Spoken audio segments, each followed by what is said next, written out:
Need to change your consumer cellular phone number? You can easily do it through their app or website. First, log into your account. Then navigate to Account Settings, find Phone Number, and select Change Number. From there, you can pick a new number from the available options.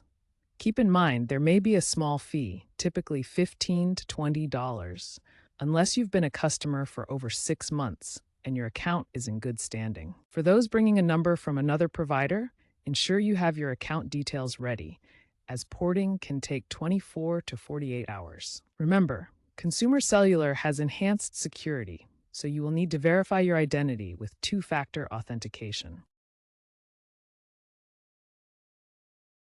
Changing your number is generally smooth, with over 90% of changes occurring digitally. Once you select a new number, it's crucial to update your contact information everywhere it's used. While your contacts, messages, and apps should remain intact, it's always a good idea to have a backup just in case. Number porting is governed by FCC rules, ensuring you can keep your number when switching. Consumer Cellular is working to make this process even easier, with trends suggesting AI-driven interfaces and potential eSIM compatibility on the horizon for faster virtual changes.